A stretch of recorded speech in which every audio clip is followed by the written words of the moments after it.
La victoire est entre nos mains. Loptime les da la bienvenida al Dakar 2011.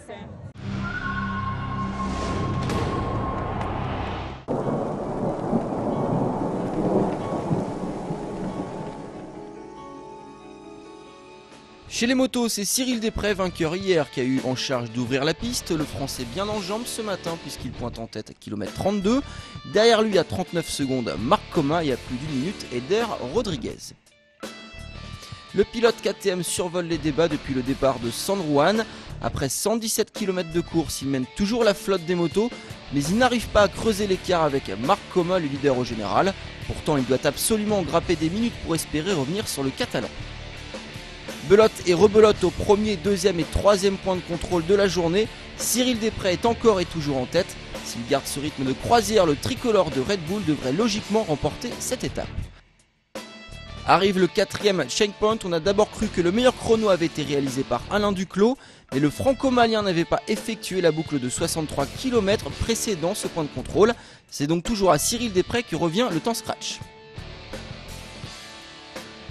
Mais rien ne sert de courir, il faut partir à point. Cyril Desprez a longtemps cru à une nouvelle victoire d'étape aujourd'hui. Seulement Marc Coma attendait son heure tapis dans l'ombre. C'est dans le dernier tronçon que l'Espagnol a porté l'estocade. Il l'emporte à Cordoba devant Cyril Desprez et Eder Rodriguez.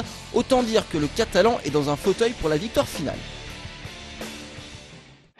Chez les voitures, la journée a été encore et toujours dominée par la marque Volkswagen, par Stefan Peter Hansel qui avait réussi à contrecarrer les plans des VW. Aucune autre n'a encore réussi à tenir la dragée haute aux Allemandes de Wolfsburg. Au passage du kilomètre 32, on aurait pu croire que Stefan Peter Hansel était revenu aux affaires, mais encore une fois, le Français a été trahi par ses pneumatiques.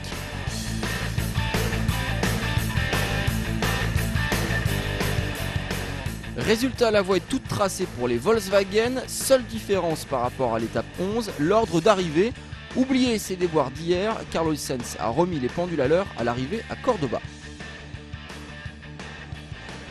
Il s'impose donc devant ses deux compères de VW, Giniel de Villiers et Nasser Al-Attiyah. Au général, par contre, pas de changement. Le Qatari est toujours leader et se dirige vers une première victoire en Dakar.